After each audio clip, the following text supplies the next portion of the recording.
Bonjour, bonsoir, bienvenue. C'est le 54e numéro de l'ESC Made in France. Ici Frédéric, votre présentateur, entouré cette semaine d'Adil. Bonsoir Adil. Bonsoir. Bonsoir Gwen. Bonsoir. Et bonsoir Arthur. Bonsoir. Et sans plus tarder, nous allons commencer par traiter les informations de la semaine, qui sont très nombreuses, et qui concernent du coup à la fois le senior et le junior. Bon, principalement le junior toujours, mais le senior un petit peu aussi. Et on va commencer par le décès de Edmundo Silva, qui avait représenté le Portugal en 1977 à Londres. Alors je me souviens plus de la chanson évidemment que du groupe, et c'était bien sympathique. Je ne sais pas si vous connaissez bien, vous, la chanson du Portugal en 1977. Et donc on est évidemment triste d'apprendre son décès. Donc rest in peace Edmundo Silva. Et merci pour votre contribution à l'Eurovision. Autre info qui concerne toujours le senior, cette fois-ci on revient en 2022, c'est l'Estonie qui a commencé sa sélection avec des quarts de finale, et donc le premier quart de finale qui a eu lieu hier soir, avec 10 chansons en compétition et la moitié qui se sont qualifiées pour les demi-finales qui auront lieu du coup vraiment en 2022, il me semble en février. Et donc, j'ai pas la liste pour moi. Vous avez, non, je sais que Gwen n'a pas regardé. Adil, tu as regardé? Ouais, je vais vous citer les 10 candidats. Alors, vaut mieux que tu dises, par exemple, qu'on ne sait pas et que tu dises les non qualifiés et ensuite les qualifiés plutôt que d'avoir à répéter. Voilà, je vais dire les 10 candidats et après les qualifiés. Attention. Dans la première demi-finale présentée par Tadel Badar et Eda Inès Eti, nous avions Traffic avec Karawaville, Yagoub Twisk Quivald, Kea avec Everytime, Fiona Enmi avec Feel Like This, Peter Hodder avec Kous Lupuni, Tig avec Interstellar qui est un comeback, Mayan avec Miletu, Little Mess avec Hapav, Boamadou avec Mitu Kaukas, Evi Samuel avec Waterfall. À ce stade du jeu, nous avons vu en qualifié avec mon top 3 qui passait, cool. Dans un cru qui, pour ma part, était assez moyenne, parce que beaucoup de musique qui se sent un petit peu dans le délire, qui avait beaucoup de musique un peu random. Nous avons Evelyne, le rock de Boamadou, Tig, Mayan et Yagoub. Je précise juste que celle qui chante Waterfall, Evelyne, oui. C'est un tour aussi. Elle avait fait l'Estonie en 98 ou 99. 99. Avec Diamond of Night. Je crois qu'elle a fait l'Estilol en 98 aussi. Oui, elle a fait plusieurs fois. Même 3 ou 4 fois d'affilée à la fin des années 90, 2000, début des années 2000. Arthur, justement, vu que tu commençais à parler là-dessus, ton ressenti sur ces résultats? Alors, le retour à l'Eurovision normale est un peu compliqué. Parce que déjà, il se fait assez tôt, et vu qu'on est en plein junior, c'est compliqué de s'y remettre. Du coup, j'ai pas eu le temps d'entendre toutes les chansons, j'en ai écouté 6 sur 10. Bon, après, il faut noter que hier soir, elles ont été, enfin non, le vendredi soir, elles ont été leakées, mais momentanément, c'est-à-dire qu'elles ont vite été enlevées. Et il y a quand même des fans qui ont réussi à choper tous les liens et à les mettre sur des liens entre guillemets secrets qu'ils ont pu partager, mais c'est vrai que du coup, on n'a pas pu avoir accès aussi facilement qu'on avait cru que ça le serait. Ouais, mais du coup j'ai pas eu le temps d'écouter toutes les chansons, et vu que hier soir j'étais occupé à faire autre chose, j'ai pas pu le regarder. Mais du coup, oui, j'ai beaucoup aimé la chanson, sans surprise, hein, la chanson rock de Boamadou, qui était Quacas. Oui. J'ai vraiment aimé cette chanson. Après, c'est vraiment une surprise de justement voir Waterfall se qualifier, on ne s'y attendait pas du tout. C'est une chanson qui est peut-être la moins jouée de toutes dans tout ce qui avait leaké, quoi. Sans surprise qu'Interstellar se qualifie. Ouais. Et et je suis extrêmement déçu que Capital ne se soit pas qualifié. Je trouvais que c'était une chanson on sentait qu'elle avait été écrite avec le cœur, et je suis vraiment déçu que Kéa qui est aussi un retour d'ailleurs, elle a fait les stylos l'an dernier, qu'elle ne soit pas qualifiée en demi-finale. Je suis un peu déçu. Mais voilà, pour cette jeu. Voilà, merci Arthur, mais j'ajouterai aussi que le choix des spectateurs était Mythic Caucus, Interstellar et Waterfall, et le jury c'était Mille et tout et Band. Voilà pour le supplément. Alors, j'avais pu écouter l'ensemble des chansons en retrouvant un lien de fans qui avaient pu choper les vidéos. Et en vrai, comme je vous l'ai dit avant l'enregistrement, j'ai trouvé qu'en général, les fans en ligne n'étaient pas forcément justes avec le niveau qu'on avait, parce que pour un quart de finale, surtout que c'est la première fois qu'ils en font un en Estonie, c'était pas si mal. Donc je m'attends à ce qu'on ait des demi-finales assez bonnes et une finale voire même très bonne. Et donc sur les 10 là, qu'on avait pour cette première semaine, il y en a 7 en gros qui ça m'aurait pas dérangé qu'elles se qualifient. Et sur ces 7 là, il se trouve qu'il y en a 4 qui se sont vraiment qualifiés.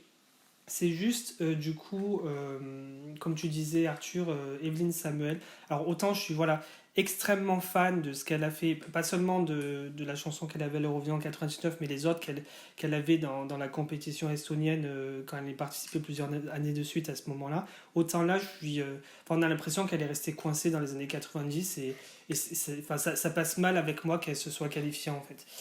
Sinon, Ça ressemblait un peu à la chanson de la Seud en 96 dans le genre, hein, mais en plus électro.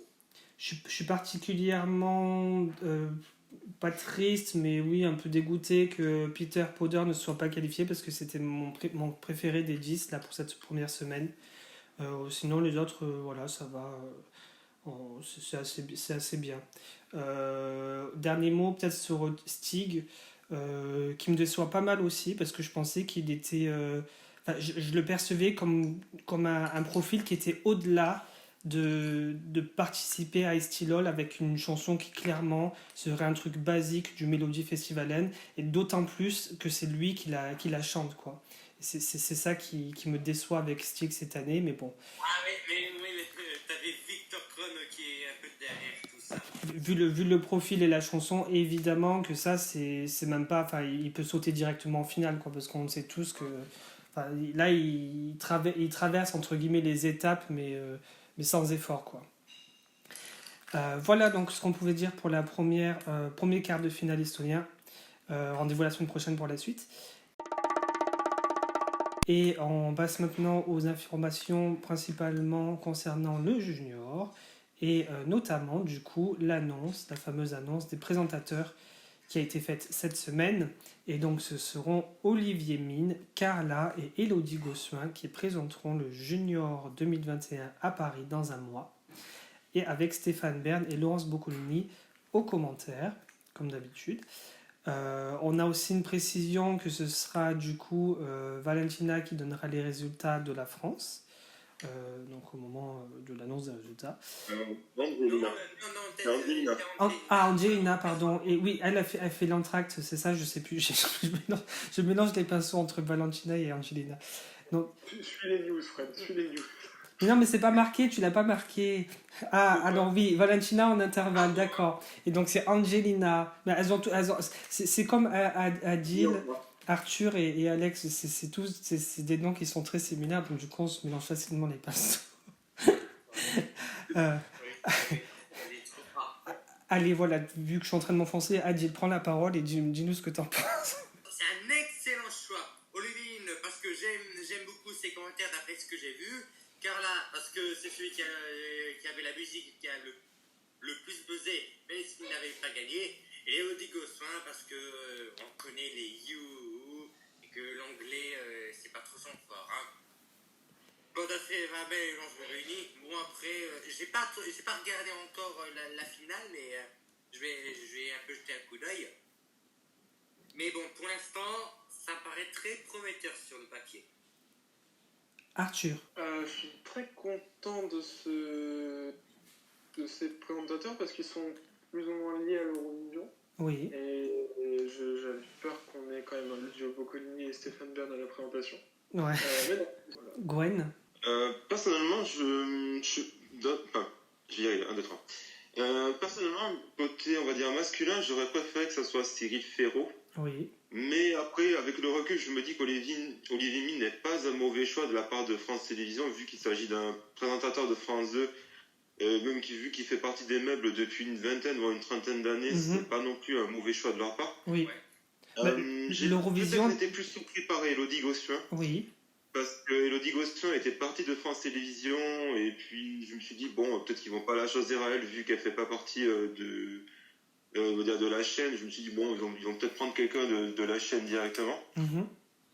Après, pour Carla, je l'avais senti déjà depuis le senior, vu qu'elle avait présenté les points. Je l'avais dit, je crois, dans un précédent épisode, j'avais dit qu'à mon avis, si elle donne les points au senior, c'est qu'il va se passer quelque chose pour le junior. Donc, vraiment, pour moi, c'est quand même un très bon choix des trois. Donc, je pense que j'aurai à cœur de les écouter tous les trois à la présentation, et je pense qu'ils vont bien se débrouiller tous les trois. Ouais. Et puis, c'est vrai que le choix de Cyril Ferraud ne m'aurait pas surpris. Justement, du coup, vu qu'on parle des présentateurs, au niveau de la présentation, on aura un show, donc 50% en anglais, 50% en français. Ce sera une première depuis 2005, quand même. Ça remonte, ça fait 16 ans. Et donc, Adil, que penses-tu du retour du français à la présentation? Moi, je trouve ça cool. Hein. Après, de base, on dit... en fait, on va un peu résumer. Hein. Logiquement, on fait l'anglais, blablabla. En fait, on parle français essentiellement pour le système de vote. Vous ne pouvez pas voter pour votre propre pays. Jusqu'en 2015, on disait le nom des pays en français qui étaient qualifiés en finale. Et les fameux pays, X pays, 12 points. C'était ça, le trémiling du français. Et là, pour Junior, on va avoir moitié français, moitié anglais. Et je trouve que pour la répartition, Olivier c'est full anglais, Carla c'est entre les deux, et Olivier en français. J'ai hâte de voir comment ça va se passer, mais au moins on fera peut-être apprendre un peu plus la langue française. Et vu que le français était l'une des deux langues principales au junior, me dit Alexandra a un peu fait de bon coup. Non, c'est cool, c'est vraiment une bonne chose de peut-être inciter certains fans à s'intéresser de nouveau à la langue française, surtout qu'on va gagner le senior très prochainement, donc autant qu'ils soient préparés. La peau lourde, ça va l'avoir tué. Hein. Arthur, qu'en penses-tu? C'est un excellent choix qui ne me surprend absolument pas de la part de France Télé. Je pense que la langue française était pour eux une évidence, même si bon, je pense pas qu'il y ait une évidence à le choisir pour le junior, mais soit. Ça peut être toujours une bonne chose quand même d'avoir un peu de français. Gwen? Je dirais que c'est la meilleure information qu'on a eue lors de cette conférence de presse. Ah, tu trouves? J'étais très heureux quand Alexandra justement a annoncé cette information. Je pense que même c'est une forme de respect envers nous, et qu'elle n'a pas eu l'UER justement ces dernières années. Oui. Et que je trouve ça vraiment dommage. Donc je crois qu'il me semble que c'est Élodie Gossuin surtout qui va parler en français, donc je pense que ça va être très très beau avec elle. Donc, et même Carla, je pense qu'elle va le parler un petit peu à 50%. Je pense que ça va être vraiment, je pense que vraiment cet horizon junior va s'annoncer sous les meilleurs auspices. Donc c'est que du positif pour nous, pour les Français. Oui, je suis complètement d'accord. Que des bonnes nouvelles cette semaine. Alors notamment du coup dans la composition du show, on a appris qu'on aurait Barbara Pravi et Valentina, cette fois-ci je me trompe pas, en entracte, Adil. Voilà, en intervalacte, nous avons Barbara et Valentina. En même temps, c'est des choix ultra logiques. Hein. Et pour les détails, nous aurons une version plus classe et plus chic de Voilà. Et Valentina, une version Noël de J'imagine. Hein. Et je me suis dit, si France Télé voulait ajouter quelque chose, je pense qu'il y a un album de Noël chanté par Amaury Vassili qui est publié ce vendredi. Je pense que France Télé devrait peut-être le rappeler, ou sinon peut-être un petit caméo de nos anciens candidats. Oui, mais après c'est ça, parce qu'en fait c'est celui qu'on va maintenant le plus pour parler du concours. Hein. Lui, il s'appelle notre Star Seller, Fourte de Flore. Alors, je suis d'accord. Alors, pas forcément pour le junior, mais je suis assez d'accord avec ce que tu dis. Ce qui fait la force et le pouvoir entre guillemets, d'un show national et de la célébration du profil de l'Eurovision pour un pays. Ça, on le voit beaucoup dans les grandes sélections, notamment le Melody Festivalen ou même le Melody Grand Prix en Norvège. C'est qu'ils ont tendance à pas mal faire revenir et célébrer les anciens candidats. Et je trouve que ça, bon, peut-être pas au junior, mais peut-être que dans la prochaine sélection nationale, ce serait une bonne chose d'en avoir certains, plutôt que d'organiser par exemple comment dire, une phase qualificative, ou non, qualificatoire, pardon, de 8 chansons sur 12. C'est-à-dire que s'ils devaient revoir le format en fait, de la prochaine sélection nationale, je pense que ce serait intéressant peut-être de laisser de la place, et pas forcément que pour interpréter des morceaux, mais pour demander leur avis aux anciens candidats, en fait. Ce serait une bonne chose. Ça permettrait d'instaurer une espèce de respect, dans le sens où en fait on aurait une célébration et un maintien de la tradition entre guillemets des anciens candidats qui serait maintenue. Et je trouve que c'est extrêmement important justement pour un pays de développer un profil fort à l'Eurovision.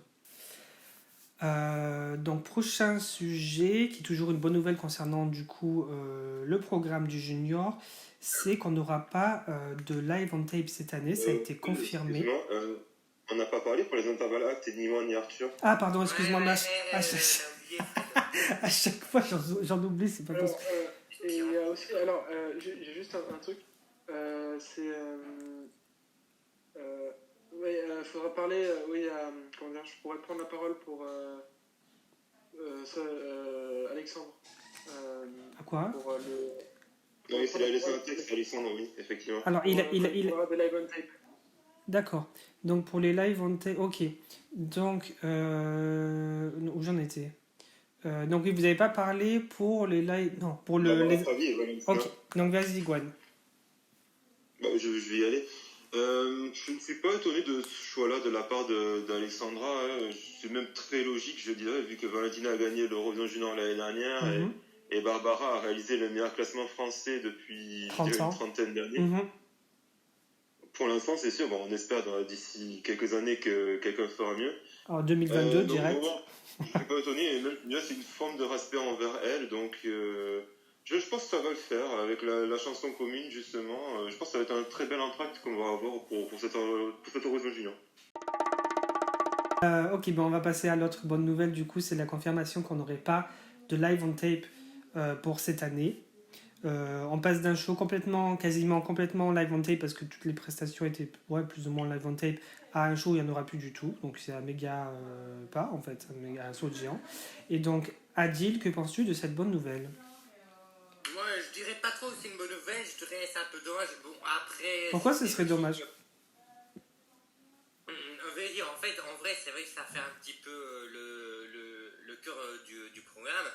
C'est vrai qu'il y a peut-être des chansons qu'on n'aime pas, mais avec les prestations, on pourrait peut-être changer d'avis. Oui. Alors bon, ça y est, en live en tête, ils avaient prévu le coup pour Rotterdam cette année, mais cette fois à Paris, je trouve ça un peu dommage qu'ils disent on va faire que l'équipe. Moi, je trouve qu'ils prennent un risque énorme en ne faisant pas de live on tape. Ouais, un petit peu, ouais. Mais après, il faut dire, ils n'ont pas beaucoup de temps, il me semble, donc c'est pour ça qu'ils abandonnent l'idée au risque de ne pas pouvoir produire certains artistes. Et du coup, pour Alexandre, qui nous a laissé un message par rapport au live on tape, je suis content des présentateurs, mais beaucoup moins de l'absence de live on tape, qui pour moi est injustifiable. Surtout que dans ce cas-ci, ce sont des enfants. Si un d'entre eux est contaminé, non seulement ce sera potentiellement dangereux, mais en plus ça me briserait le cœur encore plus que quand c'est arrivé à l'un des accompagnateurs de Daddy durant le concours adulte. Vu que le junior est moins suivi, qu'il y a donc moins de pays participants et donc moins de personnes seront sur le terrain, on peut espérer que cela ne se reproduira pas. Dans tous les cas, on croise les doigts. Gwen? Personnellement, si je donne mon avis, je suis pas trop fan des live on tape. Ça me gêne peut-être pas tant plus que ça. Après, je sais qu'effectivement, ça nous crèverait aussi le cœur de ne pas voir le jeune chanteur ou la jeune chanteuse sur scène. Mais je crois qu'il me semble que ça avait été dit qu'au niveau sanitaire, ça allait être très très restrictif. Mhm. Je pense que ça va pas se finir comme Rotterdam où j'avais un peu l'impression que c'était pas trop respecté. Mhm. On croise les doigts et espérons que tout va bien se passer dans le meilleur des mondes. Et après, personnellement aussi, utiliser le clip en tant que backup, je suis pas trop fan non plus. À la limite, qu'on utilise une répétition en tant que live, pourquoi pas, mais c'est pas. Bah, un clip, c'est. Je- Enfin, J'ai plus envie que ça soit vraiment un Horizon Junior qui soit en direct ou que mhm. tout soit en direct et qu'on ait de la magie dans les yeux, qu'on ait de la féerie et que tout se passe vraiment dans le meilleur des mondes. Un clip, ce serait désavantageux dans le sens où chaque clip n'est pas enregistré en fonction d'un cahier des charges spécifique comme l'étaient les live on tape en fait. C'est ça le truc. Il suffit que Et tu oui, aies des effets spéciaux ou quelque chose de particulier dans un des clips et tout de suite il y aura un avantage injuste par rapport au reste.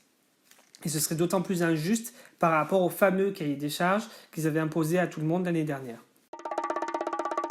Prochaine info, toujours concernant du coup le programme du live, non, pas forcément le live en lui-même, mais du coup le junior, on aura le 13 décembre, donc une semaine avant, une cérémonie d'ouverture en direct du studio Gabriel, présentée par Charlie Moss, qui est la fille de Marie-Myriam.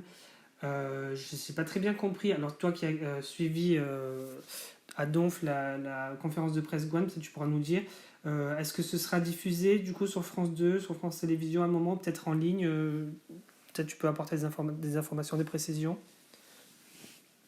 Euh, alors, j'ai pas trop compris comment ça se passerait, Mm-hmm. mais j'avais compris qu'apparemment, donc, Charlie Moss qui ferait la fille de Marie-Myriam au studio Gabriel aux Champs-Élysées. Oui, Mais après, j'ai pas suivi si c'était diffusé sur France 2 ou pas. d'accord. Moi, je pense que déjà ça va être diffusé sur le site de l'Horizon Junior, Ouais. je pense, à mon avis. Voire même sur YouTube ou un truc comme ça. Mm-hmm. Mais après, je pense pas qu'elle ait dit plus que ça, Alexandra Redanian. Alors, est-ce que ce sera comme un espèce de red carpet où elle va interviewer les différents candidats des différents pays? Du coup, ça n'a jamais été comme ça. Je pense que c'était. Enfin, si je sais plus si ça a été comme ça ou pas, je sais plus. Je crois pas qu'il y en ait eu les années précédentes. Enfin bon, encore moins l'année dernière, mais même les années d'avant, je pense pas qu'il y ait eu une initiative comme En fait, je celle-ci. crois qu'il y avait que les enfants Mhm. qui rentraient et tout, je crois. D'accord.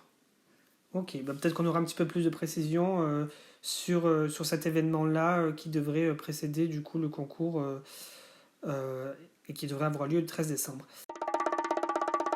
On a enfin aussi du coup la Common Song, la chanson commune que tout le monde interprétera à un moment dont on verra probablement un clip ou un espèce de live pendant le show et qui s'appelle Imagine. Bon, évidemment, ça on n'apprend rien. Et dont les profits seront reversés à l'UNICEF pour tous ceux qui auront évidemment acheté le morceau en ligne sur les plateformes de streaming et d'achat de musique. Gwen, tu l'as écouté, qu'en penses-tu? J'ai écouté la chanson et je trouve que c'est une très bonne chanson, mais une excellente chanson. Mm-hmm. On aurait pu même entendre sa chanson dans un Euro de foot ou une Coupe du Monde ou peu importe. Ouais. Ça aurait fait totalement la même chose. Hein, donc, même je me dis aussi, interprété par les enfants sur scène en entracte, je pense que ça va bien détonner. Donc, vraiment là, ça a été un très bon choix de chanson. Les chansons en compétition donc dans ce fameux junior sont sorties cette semaine. Et donc tout d'abord la chanson irlandaise interprétée par Mahu Levy Lawlors qui du coup s'appelle Saor. J'ai vu la traduction passer récemment. J'essaie de retrouver ça. Je l'ai sous la main. C'est disappear, disparaître, ouais. Et donc, Adil, toi qui as écouté, qu'en penses-tu? Eh ben, en termes de pop rock avec une touche de punk des années 2000, ils savent très bien le faire. Et en irlandais, s'il vous plaît. Allez hop, direction mon top 3. Ah ouais, carrément. Ah ouais, j'aime beaucoup. Hein. Arthur. Bah écoutez, c'est ma 4e place. Ah ouais. Et alors je la trouve vraiment excellente comme chanson. Mm-hmm. Et je trouve qu'elle est injustement boudée par le reste du fandom. C'est vraiment dommage parce qu'elle est vraiment entraînante. Oui, le chanteur a une voix un peu spéciale, mais franchement, ce qu'il fait. Et surtout, il y a un caméo dedans, je sais pas si vous avez remarqué, de la chanteuse irlandaise de 2019. Je sais plus comment elle s'appelle. Tania Kearney. Voilà. Elle lui fait quelques vocals à la fin. Et c'est vraiment sympa. Le rendu est assez bon et très entraînant. Je pense que ça peut surprendre, faire un bon résultat, peut-être un petit top 10, un truc comme ça. Et ça m'étonnerait pas, tu vois. J'aime vraiment beaucoup ce que l'Irlande nous propose cette année. Et surtout avec l'audace de chanter entièrement en irlandais, c'est vraiment super. Excellente nouvelle. Veux-tu nous partager du coup l'avis d'Alex? Bien sûr. Dès les premières secondes, même si je n'étais pas 100% sûr du style musical recherché, surtout que j'entendais seulement pour la deuxième fois la voix de Mayou, j'ai tout de même su que j'allais aimer cette chanson. Ça s'est confirmé quand le refrain est arrivé. J'adore la vibe rock alternative de cette chanson, ainsi que le vidéoclip. Moi je dis le clip personnellement, je sais pas. Ouais. Ainsi que le vidéoclip. On ressent bien que ça vient de l'Irlande à l'Eurovision Junior, et la langue est toujours aussi cool et intéressante à l'oreille que d'habitude. Gwen, qu'en penses-tu de cette chanson irlandaise du coup? C'est une chanson rock'n'roll que j'aime bien. C'est pas troisième place ni quatrième place comme mes collaborateurs, si j'ai envie de dire. Mais non, mais j'aime bien cette chanson. Je trouve que c'est même une des meilleures que l'Irlande propose à l'Horizon Junior. Ah ouais. Je pense qu'il peut très bien terminer, mais je le vois pas non plus trop haut dans le classement. Est-ce que c'est une chanson qui pourrait être portée par le jury éventuellement? Oui, je pense, c'est possible. S'il fait un très bon live et qu'il chante très bien, correctement, avec une bonne mise en scène, je pense que ça peut le faire. Très bien. La chanson arménienne qui a fait beaucoup parler d'elle sur les réseaux sociaux depuis qu'elle est sortie vendredi. Il s'agit de Malena qui est de retour avec la chanson Camille. Adil. Pour le retour de ce pays, c'est pas si mal. De l'EDM sympa à l'écoute, bien que ceci manque un choix de mémorabilité pour mieux espérer un meilleur classement. En tout cas, c'est bien produit et espérons notre Prista qui sublimera la chanson parce que Malena, on sent qu'il a un peu du potentiel. Et c'est top 1 de la communauté. Arthur? J'aime bien la vibes et tout, même si je trouve l'instrumental déjà entendu. Ouais. Et les paroles assez pauvres. Ah. Je trouve que les paroles sont assez répétitives et que la chanson ne dit pas grand-chose, comme quelques autres chansons d'ailleurs dans Junior. D'accord. Mais je comprends totalement que le fandom puisse aimer cette chanson. Parce que c'est clairement le style du fandom. Et d'ailleurs, c'est ce que Alexandre dit. Ce n'est pas mon style, mais je sais que c'est celui quasiment ce n'est pas mon style, mais je sais que c'est celui de quasiment toute la fandom. Donc je suis heureux que cette chanson soit un succès. Elle se distingue mieux dans le tas que Why, la contribution perdue de Malena l'an dernier. Très dark mais efficace. Hâte de voir ça sur scène. Très bien. Gwen, qu'en penses-tu de l'Arménie? J'aime bien l'Arménie qui propose une très bonne chanson bien ficelée. Par contre, moi je pense que peut-être son principal défaut, je trouve qu'elle fait peut-être un peu trop senior. Je la verrais plus à l'Eurovision senior qu'au junior. Ouais, c'est une remarque que beaucoup de gens ont fait sur les réseaux sociaux. Ouais. Et ce n'est pas la seule. Est-ce que vous l'avez haut dans votre classement général, les gars? Moi je l'ai mis à la 10e place actuellement. Moi je comprends pas trop la vibe on va dire des fans de la mettre première. Je trouve même peut-être un petit peu exagéré. D'accord. Ouais, pareil. Après, ça risque d'être le fan fail, qui en général, c'est très mauvais signe. L'Azerbaïdjan maintenant, Sona Azizova qui interprète One of Those Days, un de ces quatre, traduction. Tout le monde a un mot à dire là-dessus, j'imagine, Adil? L'Azerbaïdjan, pourquoi vous revenez avec un truc un peu générique? Bon, je sais que la langue est cool, la langue aussi, mais bon, c'est pas terrible la musique, mais on a déjà entendu plusieurs fois auparavant Je crois que je préfère largement leur contribution à l'adulte qu'aux juniors. Dommage. Entre ça et la Bulgarie, on n'a pas l'impression que les grands retours de cette année sont extraordinaires, hein. Arthur. C'est assez décevant comme chanson. Mhm, Quand on sait que la chanteuse de base voulait une chanson un peu rock et tout, mhm. c'est vraiment l'exact opposé. Ah non, mais de toute façon, Euh, les pauvres chanteurs azéris, ils ont jamais leur mot à dire, hein, c'est... à part ça, elle a une super belle voix, la chanteuse, elle est vraiment très douée. Ouais, Vraiment, la chanson, je l'accroche pas tellement. Je sais que, alors, ça m'a vraiment surpris, il y a beaucoup de gens qui aiment cette chanson, j'étais très surpris de ça. d'accord. Ça me donne un peu des vibes de chansons comme Breathlessly, Malte 2017. Ah non. Des choses un peu comme ça. Mais c'est surprenant, mais beaucoup de gens aiment. C'est spécial, quoi. Ok. Gwen? Bah, je rejoins un peu ce qu'a dit Arthur. C'est pas, en soi, c'est pas une mauvaise chanson, mais je suis pas tant fan que ça non plus. Et puis j'avais dit que pour l'Arménie, justement, ça faisait trop senior, mais pour l'Azerbaïdjan, c'est totalement la même chose. C'est même beaucoup plus senior que l'Arménie. Que l'Arménie, ouais. Bah voilà ce qu'on pouvait dire en gros pour les informations de cette semaine dans l'univers Eurovision. Comme habituellement, merci de nous suivre et de voir de semaine en semaine comment nos goûts s'adaptent et évoluent. Merci d'avoir été avec nous, Adil, ce soir pour ce 54e numéro. Merci beaucoup. Merci Gwen Merci beaucoup. et merci Arthur. Merci beaucoup. Et je précise que si vous souhaitez savoir tous nos avis sur les chansons de Junior, plusieurs vidéos sortiront bientôt sur nos avis. Peut-être, je sais pas combien de vidéos, peut-être 4 vidéos pour faire 5 chansons, 5 chansons, 5 chansons et 4 chansons. Mhm. Éventuellement. Tous nos avis dès que le revamp du Kazakhstan sort. Ok, mais on aura aussi évidemment le classement moyen de tout le groupe pour que vous ayez une idée voilà, de notre classement général à nous. Ça devrait sortir très prochainement.